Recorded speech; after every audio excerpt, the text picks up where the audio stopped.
The book How to Fight Racism by Jamar Tisby is about courageous Christianity and the journey toward racial justice. The book is broken into three parts. Part one is awareness, part two is relationships, and part three is commitment. We will start with chapter one, titled How to Fight Racism. Tisby starts off the chapter with an overview of racial injustices that have happened in the United States, such as the murders of George Floyd, Breonna Taylor, Ahmaud Arbery, and Christian Cooper, along with the responses of law enforcement coming out with tanks, guns, body armor, and tear gas in order to disperse the crowd that had gathered to protest the death of Mike Brown.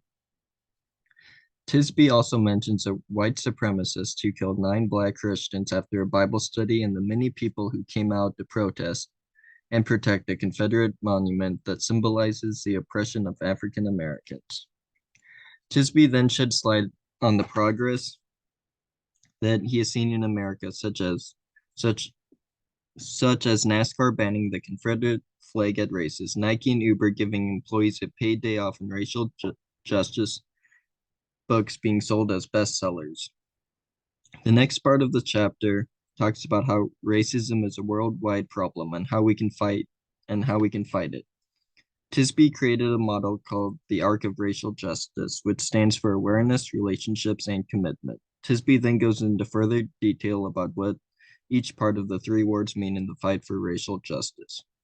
First, awareness, as Tisby states, is the knowledge, information, and data required to fight racism.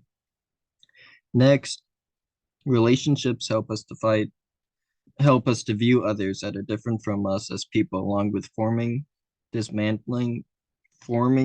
coalitions to help combat racism together. Last of all, commitment, as Tisby states, is needed to dismantle racist structures, laws, and policies in our society. Tisby then goes on to talk about how he wrote this book from a Christian approach, as he believes it is necessary to fight racism. He gives several reasons as to why it is necessary. First, being a way of responding to the past when so-called Christians were the very ones creating racial injustice, such as their defense of slavery. Second, Christianity shows us why racism is bad and that we are all made in the image of God regardless of skin color.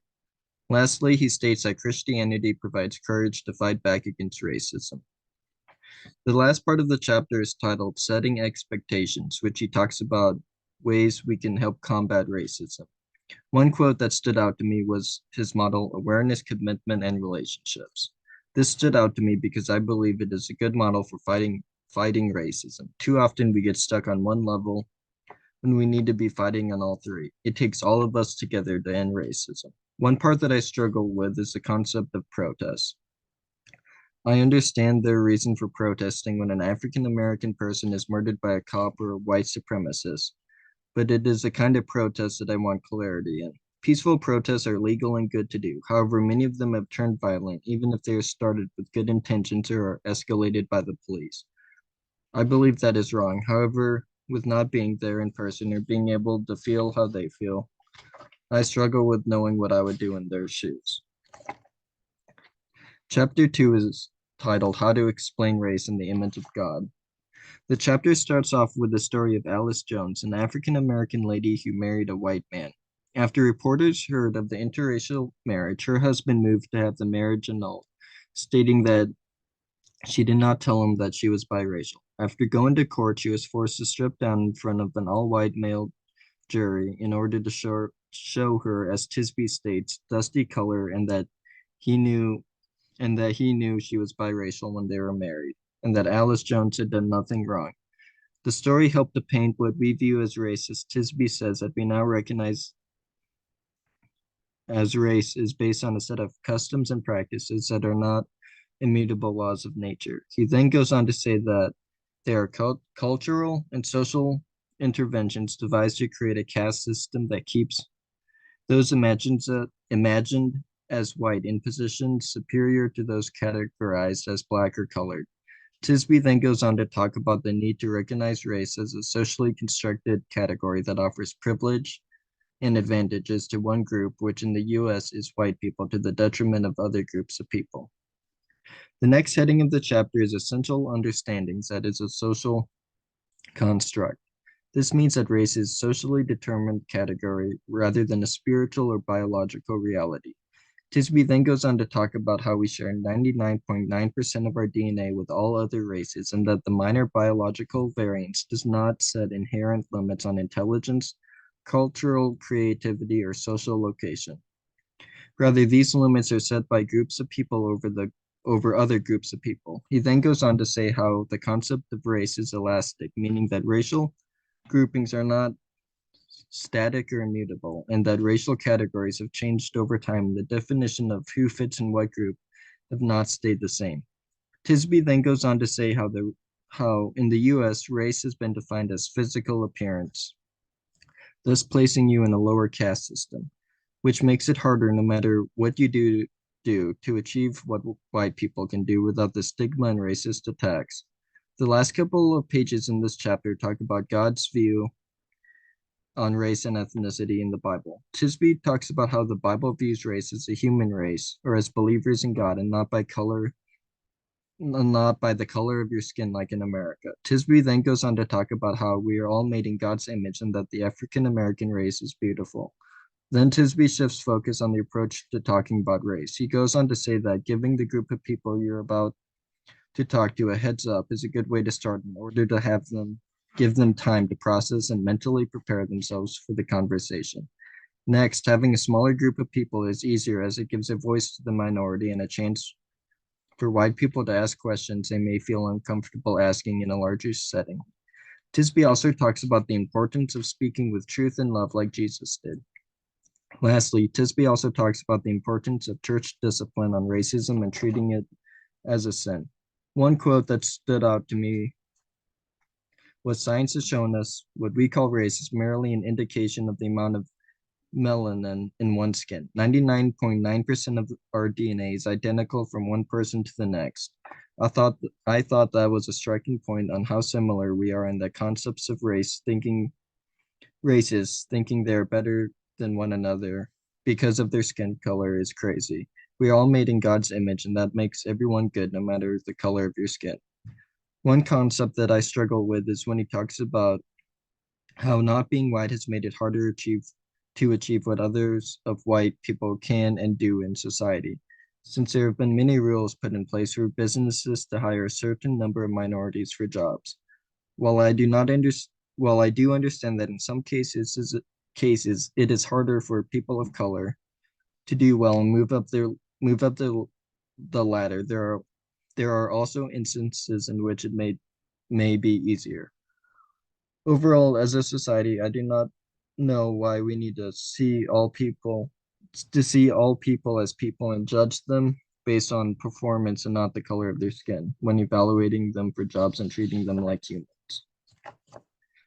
Chapter 3 is Chapter 3 is titled How to Explore Your Racial Identity. This chapter starts out with a short story on a woman named Tabiho who started a movement called Fees Must Fall, in protest to rising tuition at a university that would have made it harder for her and other Black people to afford the university and get an education. She was surprised at the stances of some churches who condemned the movement as she believed they were all on the same side as Christians. This left her confused and bewildered, and her story is not the only one like that. Throughout history, people of color have endured rude awakenings that destabilize their beliefs about faith, society, self, and others. Scientists call this racial identity development, and Tisby goes on to explain the need for people of all races to explore their racial identity and ensure they are moving in a direction of greater self-awareness and sensitivity.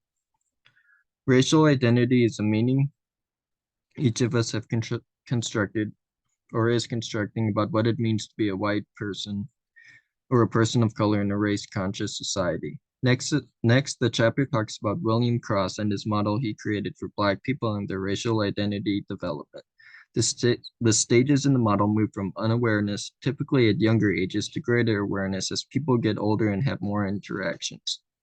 Some of the categories on the model are attitude, self, attitude towards self, attitude towards others of the same minority, attitude toward different minorities, and attitude towards the dominant group, along with self-perception, stance toward own group, stance towards people of color, and typical perceptions and perce- preceptions. Tisby states that this model gives value by knowing and learning the different stages of racial awareness, and that locating the stage you are presently in can help you move toward racial maturity and awareness. Tisby then goes on to talk about the colorblind mentality, meaning how white people are taught not to see color, and the only way to treat everyone equal is to pretend that everyone is the same. Tisby says that this way of thinking is wrong, as when white people can begin to learn and harbor relationships with people of color, they see the advantages to being white in our society, which may lead them to color consciousness, an understanding of the social structures and the power white people have in businesses and governments and the policies of this country, along with the historical context of hardships and racism African Americans have faced.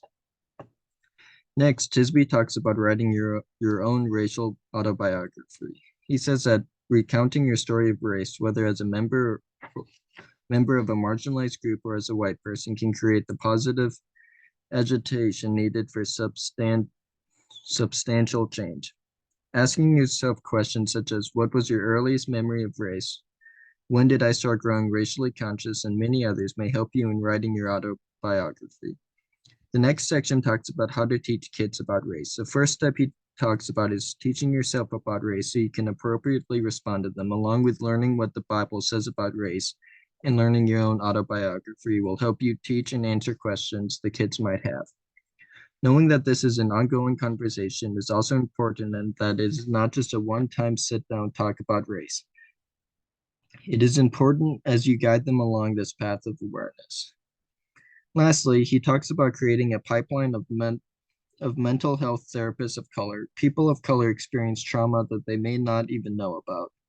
And talking to therapists who are aware and knowledgeable of their struggles is good for them, along with creating a pipeline of African American therapists that can better relate to their struggles is important as well. One quote that stood out to me, along with challenged me, is, I was taught to treat everyone the same. I don't care if you're pink, purple, or polka dotted. Focusing on race is what divides us. I thought this was a good way of thinking about race. I know it's hard, but if we are able to not see color, I do not see why that would hold us back from racial equality, because we would not have racist interactions or intentions or actions if we do not see color and only see them as people. I understand where the author is coming from about the historical context and the racial prejudice people do not even know they have, but if we really did not see color, I think it would be a better world.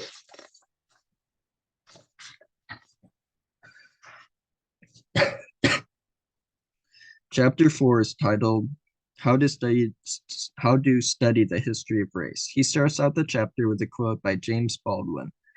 For history, as nearly no one seems to know, is not merely something to read, and it does not merely or even principally to the past. On the contrary, the great force of history comes from the fact that we carry it within us, are unconsciously controlled by it in many ways, and history is literally present in all that we do. History is alive. Tisby then states that we must learn from history and also learn how it is affecting what is going on today. Tisby also talks about how to learn history by learning how to read the context of the history and that history is important for your sense of self. He then goes on to talk about how an awareness of history derived from primary sources makes it easier to dismantle the myths and untruths we still encounter today. The next section talks about how we should look to academic historians for our source of history, especially books they've written that are published by universities that undergo rigorous research before publishing, and dive into the context of what they are writing about in order to get the whole picture. The next section, Tisby talks about how to spot trustworthy history. He says to go to primary sources and the original docs in order to see what they really said in a speech or what happened at an event. He goes on to say that double checking and verifying with other sources is necessary in order to make sure your facts are right. Lastly, he warns us of using any history that casts the story of humanity as one of inevitable progress with clear heroes and villains, as that history is usually written by one triumphant elite and does not paint the picture from both sides. He closes with saying to search for histories that honor the complexity of the human experience. The next part of the chapter, Tisby talks about learning your local history. History is all around us, and learning about the names of schools, street signs, and other buildings and landmarks can tell you a lot about the community you live in. For example, schools named after Robert E. Lee is an insult to the African American students who go there. Lee was a Confederate general who fought to keep slaves, and knowing your history can help you understand the hurt that the name can cause people of color. The next section talks about removing Confederate monuments that honor them as heroes. Tisby states that racial justice requires removing monuments that honor racist individuals and white supremacy, and that they should come down as a gesture that communities are moving in the right direction on the path to racial justice. He also goes on to talk about the need to research your state statutes and who they honor in order to make sure they're not honoring and promoting racist individuals. Tisby goes on to say that removing the statues is not erasing history, but there are other ways to preserving them without honoring those people as heroes, such as putting them in different spots not as frequently trafficked or in museums where they can be viewed with historical context. He goes on to state we should not remember he goes on to state we should remember the past, even its most painful parts, even the most painful parts, but that does not mean we need to venerate those aspects of our history. The next part of the chapter talks about oral history, which is a method of gathering, preserving, and interpreting the voices and memories of people, communities, and participants in the past. The goal of oral history is to collect narratives to better understand the historical context of a community through the lens of a particular person. This way of learning history provides a different light than from textbooks and websites. The next section talks about how to commemorate Juneteenth. He talks about the meaning of the holiday, the freedom of slavery, and remembering as a society how white people thought they were superior to Black people, and the work that still needs to be done to help this country become racially aware. One quote that stood out to me was racial justice requires removing monuments that honor racist individuals and white supremacy, and that they should come down as a gesture that communities are moving in the right direction on the path to racial justice. This quote stood out to me because I feel like many people are against the removal of the statue since one statue since are against the removal of the statue since one, they are racist, or two, because they feel it is deleting history. That, however, is not what it means when removing them. He just wants them in a place where they are not glorified as heroes, and the museums would be a better place for them, where people can go get context of what those people in the statue stood for. For this chapter, I agreed with everything he talked about and did not struggle with the concept or have questions. Chapter 5 is titled How to Do Reconciliation Right. Tisby explains that reconciliation is important for separating the damage and moving forward together as a society, along with the ways for us to reconcile the wrongs. Starting off with the heading, Racial Justice often begins with relationships. He states, people need a personal motivation to disrupt the regular patterns of racism in their own lives and in a society. He goes on to talk about how a relationship with someone who went through the pain can help you understand and change your perspective. He closes the section stating relationships make reconciliation real and motivate us to act. The next heading in the chapter is conciliation or reconciliation. Tisby talks about how society has painted a picture-perfect version of America with shows like Leave It to Beaver, without mentioning the racial injustices happening that very moment in the country. He goes on to say that reconciliation means revisiting our relationships with each other to more closely match God's foundational pattern for human interaction. Tisby then goes on to talk about the problems with racial reconciliation. A few problems he talks about are churches not addressing power dynamics, not taking gender into account, and evangelicals reducing racism to individual behaviors and attitudes.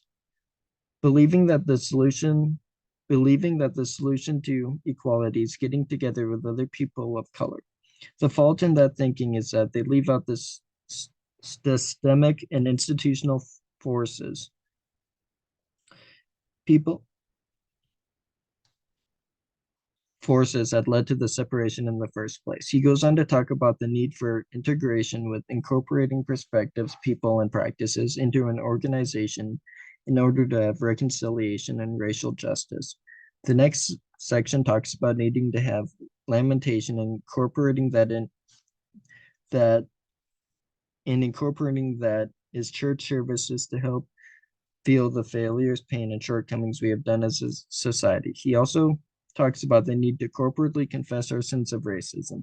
He goes on to talk about how important you were, how he goes on to talk about how just because you were not the one who owned a slave or said the racist thing, for example, the community as a whole is responsible for permitting those acts, and you have to be accountable for not confronting it.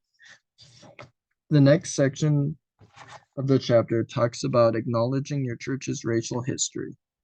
He encourages you to dive into your history and see how the elders and leaders of the church treated African Americans and what decisions were made in regard to Black members and their inclusion in both the church and leadership positions. Then, after uncovering the histories, churches should tell their congregation of the misgivings of their church and strive to lead them on a path of reconciliation. The next section talks about how a church can reconcile with people they have harmed. Some of the ways they can reconcile are revealing to the congregation the racist origins of the church and adopt a denominational stance on race and gospel. Study what the Bible says about individual and corporate repentance, publicly confess and repent of racism, and recommit to serving their local communities across racial and ethnic lines. Lastly, the chapter closes with how to preach about racial reconciliation. He says that preachers must name specific sins and identify the racial idols in the community and congregation and tear them down. One quote while reading this chapter that stuck out to me was, "If you've not learned to lament, you've not learned to love." This stood out to me because I have not heard that before. I liked how he talked about how to love someone is to know and be known, which means opening oneself up to the possibility of being hurt by one another. I agree with that and think that is true love because you really get to know the person and you can move past the hurt to truly love them no matter what. One concept that I struggled with in this chapter is when he talks about how we need to confess for the sins of others and how he pointed it to the Bible. One verse that comes to mind that contradicts this argument is, "The person who sins will die. The son will not bear the punishment for his father's iniquity, nor will the father bear the punishment for the son's iniquity. The righteousness of the righteous will be upon himself, and the wickedness of the wicked will be upon himself," from Ezekiel 18, verse 20. I believe that verse talks about how we are all guilty for the sins we commit, not the sins of our fathers or others before us. That is one of the concepts that stood out to me the most, and I struggled with, and am eager to learn more from both sides of the argument. Chapter 6 is titled How to Make Friends. In this chapter, Tisby talks about how to make friends with different people of a different race than yourself. He talks about the need for humility and being prepared to have people of color not talk about race, as they may be tired of the topic or your friendship level isn't quite ready for the topic.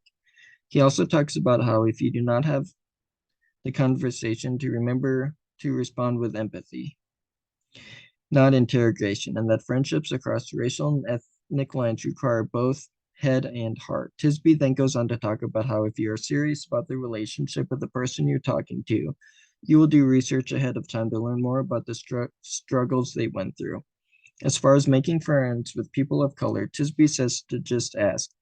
Ask to grab a drink or lunch and go from there. From that point, you develop a friendship. You can ask them questions depending on their comfort level and go from there. The next section talks about where to meet people of different racial and ethnic backgrounds. He talks about going outside your usual network of people, such as joining a public gym or a citywide softball team where you can see more diversity, getting your haircut at a new salon, or attending a parade or festival celebrating ethnic minority groups. There are many ways to find others, and you just have to do the work to do so.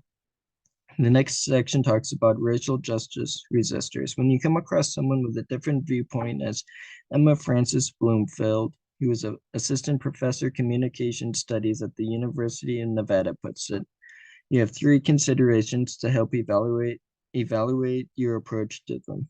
First, decide whether the topic is worth engaging, meaning do you have a personal connection to the person? Having a personal connection and a face to put behind the voice is important in harboring a fruitful conversation. Next, make sure not to patronize the individual as it kills the opportunity for genuine conversation. Lastly, she advises you to trade information, such as giving them new sources to check out their information and as receiving some of their sources in order to make both sides happy.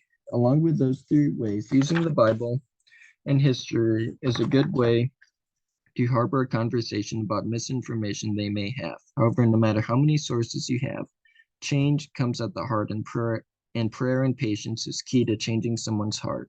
Tisby closes the chapter talking about the need to find your community or make one. Having a community of people who believe as you do is necessary in order to encourage and affirm you on your journey. One quote that stood out to me was, one aspect of humility in cross-cultural relationships is realizing that this endeavor is not simply a matter of the head, but of the heart. I thought that was a good quote and touches base on how racism is at the heart of people and change only comes through a change of heart. One part that I struggled was when he talked about doing your homework first.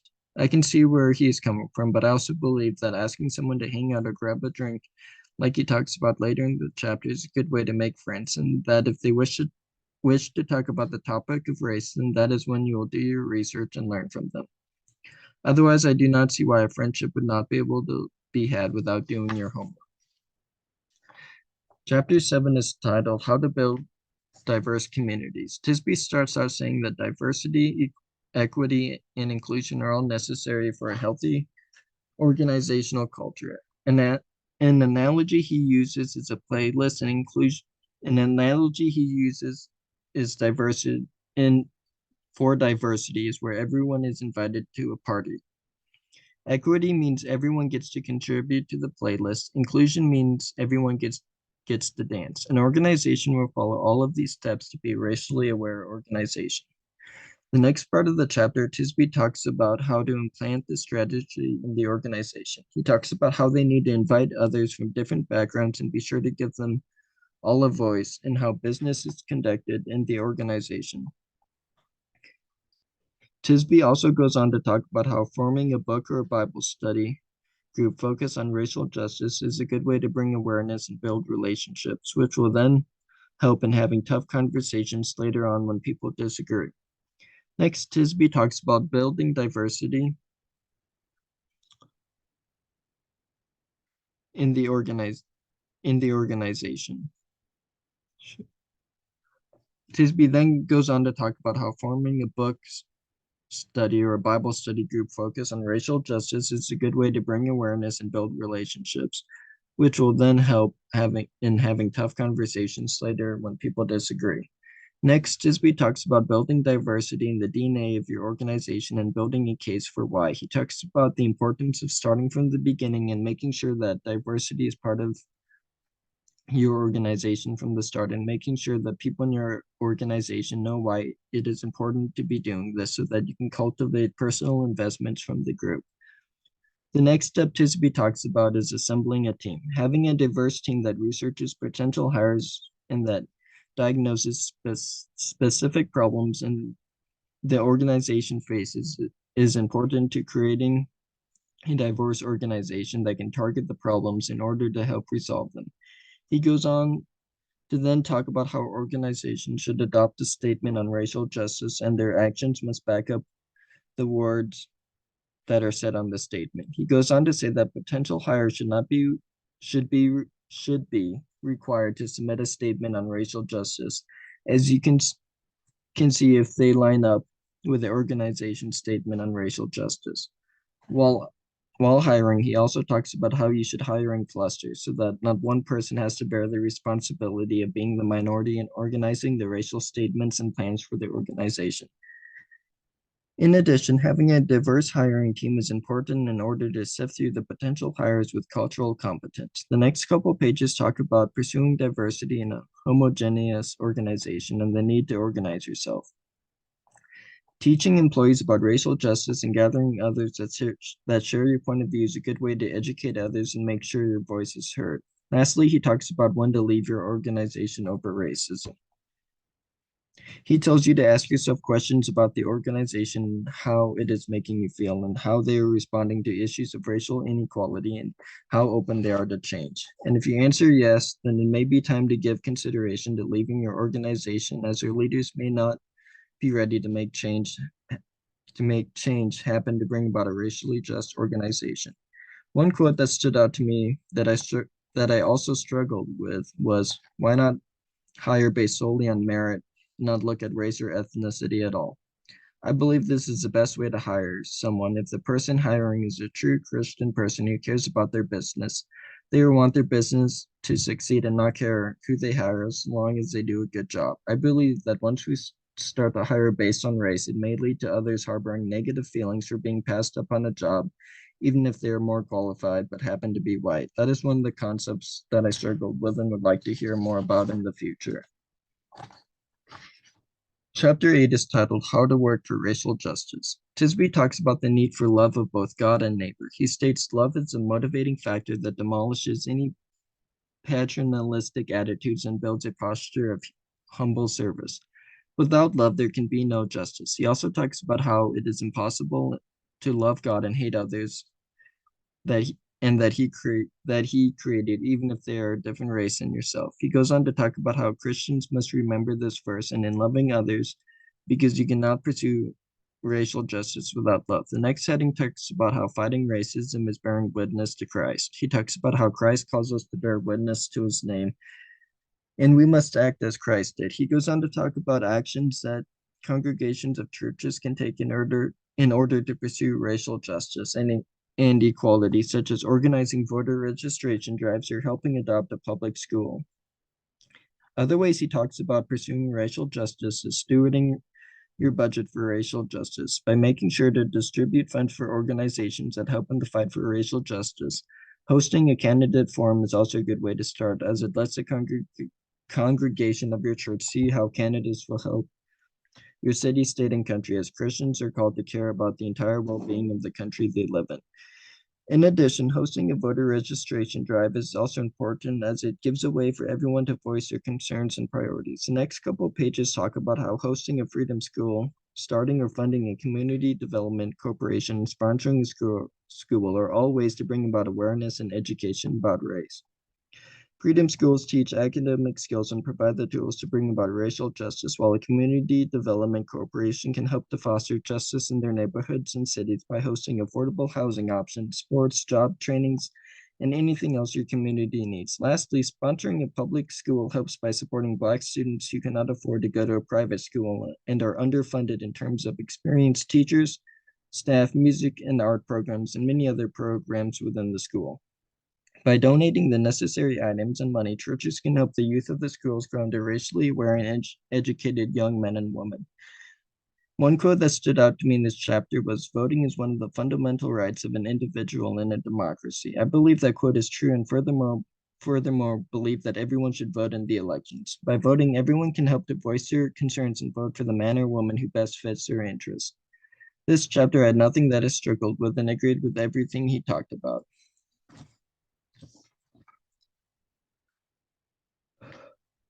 Chapter 9 is titled How to Fight Systemic Racism. Tisby starts off the chapter talking about how fighting racism necessitates working for change beyond an interpersonal level, and that substantive change requires shifts at the institutional and policy level too. Tisby goes on to talk about how a person's handicaps are not merely due to their actions. Using William Darty Jr. and Kristen Mullen in their book titled From Here to Equality, Tisby says that high academic, positive effort, and strong motivation have never been sufficient to limit disparities in racial, economic well-being, security, and opportunity. Tisby says we need to look at the individual circumstance and the underlying systemic injustice. The next setting talks about how it is about impact, not intent, meaning we need to pay more attention to the impact or the outcome of an action to see if it is racist in its origin. Tisby then goes on to talk about how voting reform and the need to simplify election day make it more convenient for people and minorities to vote. Next, Tisby talks about immigration reform. He talks about how the zero tolerance policy is unfair in separating children from their parents and not allowing them to stay in the country is unfair and should be changed.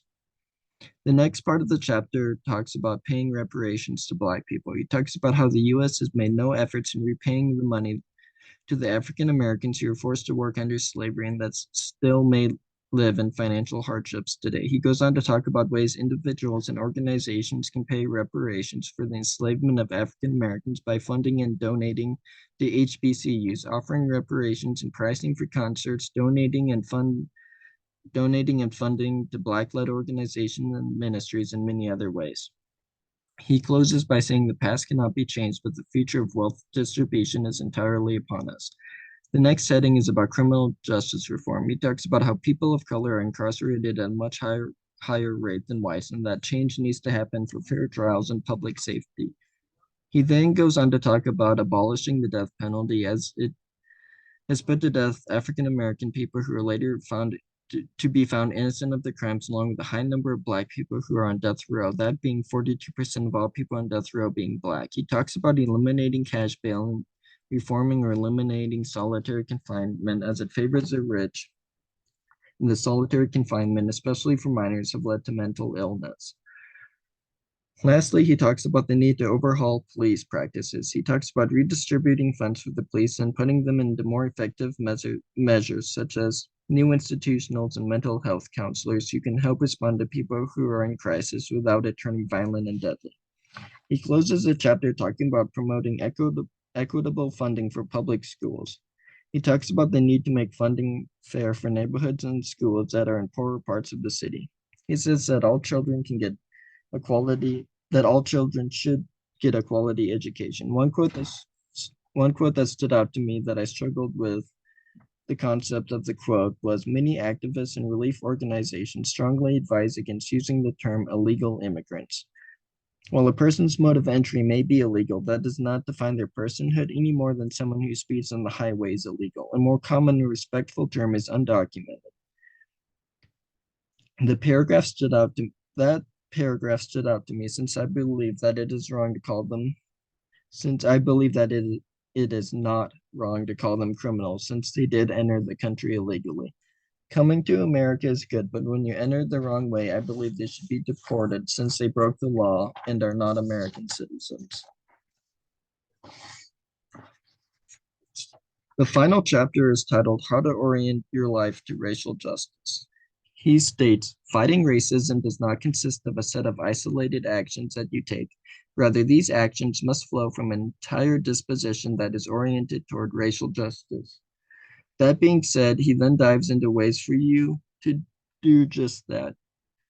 First, he starts with the need to cancel contempt on both sides. First, he starts with the need to cancel contempt, as both sides can be guilty of letting contempt misguide them in their stance, and that contempt is never going to be the answer. Instead, he talks about having to have humility, and that fighting racism is about serving others from a wellspring of love, which is done through both love and humility for others. The next part Tisby talks about is keeping the light switch on, meaning that you're constantly fighting for racial justice and awareness by setting up book studies, participating in groups, activist organizations, and many more groups that fight for racial justice. Next, Tisby talks about budgeting your time and giving sacrificially. In order to fight for racial justice, you must give both your time, money, and resources to help to groups and people who will help further equality. The next section, he talks about not giving a platform to racists by not referencing their books or supporting them publicly, not allowing or retweeting things that they post on social media. The next couple of ways Tisby references how you can orient your life to racial justice are using your platform productively, supporting minority-owned led businesses, taking your talents to minority-owned or led organizations, supporting candidates who support racial justice, or running yourself. Considering where you send your children to school, and last of all, ensure local school practices are racially just. By being aware of how these benefit society towards racial justice, Tisby believes they will help create a more racially just society. One quote that stuck out to me in this that stuck out to me in this chapter was, while one side has healthier beliefs about race than the other, contempt is never the answer. I thought this was a good quote in the sense that the Bible says not to harbor contempt toward one another. In addition, contempt will get you nowhere no matter what you're fighting for. One concept that I struggled with was cancel culture. I agree that we should not give platforms to racists, but I think we sometimes jump the gun a little too fast on some people who may have said something in the past but have since changed and reformed. I do not think they deserve to be canceled for something that was said a long time ago and that they have since changed their beliefs and ideas. Next, I will answer question 1. How has your self-awareness and understanding changed to manage the influence of personal biases and values in working with diverse clients due to the reading as a whole? My self-awareness and understanding changed my influence and bias on working with diverse clients by learning about the significance of statues and monuments and the pain they cause Black people. I did not think much of Confederate statues until I read this book and his chapter on them. I now understand the deep pain they feel when they see not only the statue but people glorifying them as well, as they are a reminder of when they were slaves. This will help me to bring racial justice to this country by advocating for the removal of statues and monuments. The next question is apply and communicate understanding of the importance of diversity and difference in shaping life experiences in practice at the micro, meso, and macro levels. One example of diversity impacting an individual at the micro level is on page 85 when Tisby is sharing the story of a Black couple telling their teenage son how to survive being pulled over by the cops. They tell him to turn on the dome light in the car if it's dark, don't make any sudden moves, keep your hands visible at all times, and stay calm no matter what the officer does. This is a good example of African Americans being impacted by diversity when being stopped by the police. Since they are Black, they have to be more careful when dealing with the cops for fear of making the wrong move and being shot as opposed to if they were the majority and white. The next example of the meso level is when Tisby talks about how companies tend to hire people with names that sound white and not Black. He referenced a study that sent 5,000 resumes with either white sounding names or Black sounding names, and the ones with white sounding names got 50% more calls back than the Black sounding names.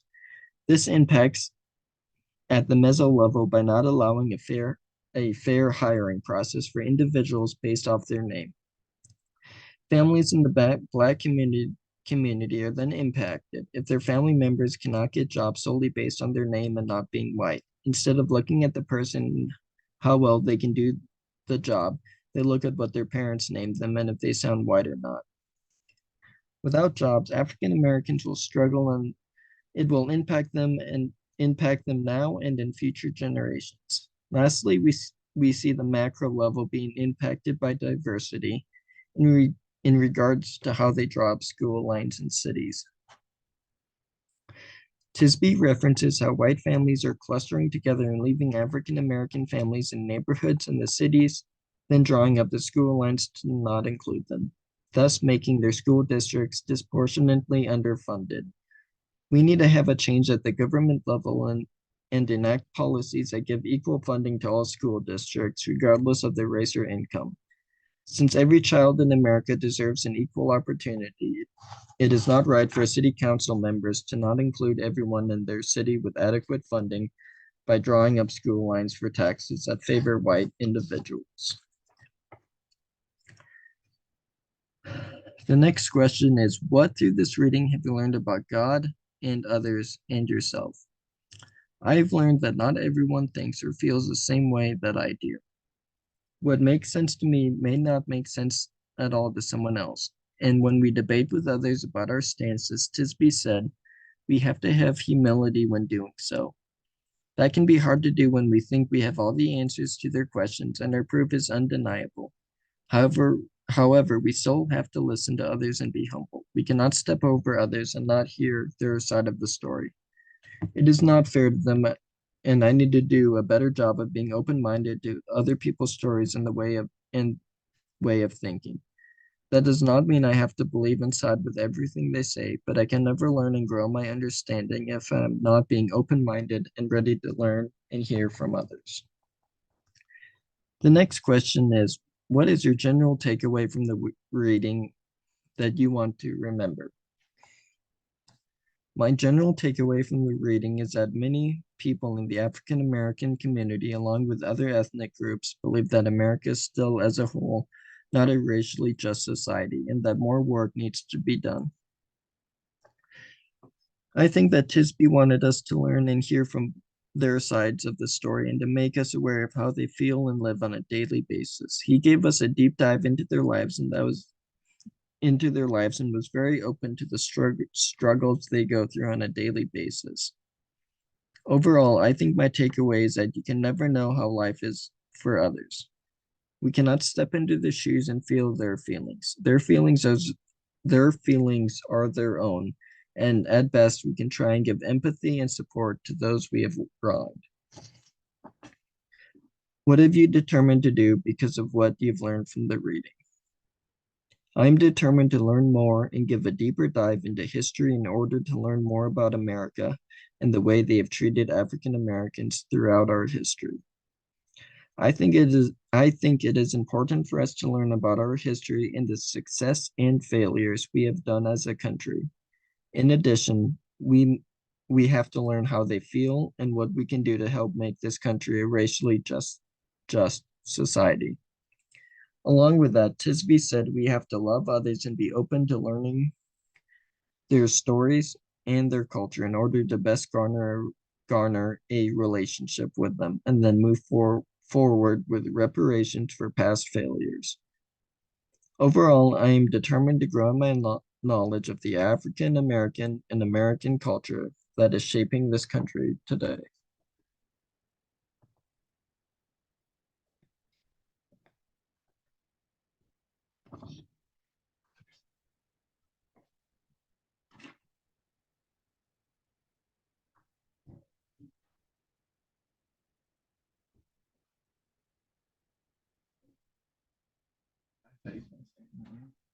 Just do end there.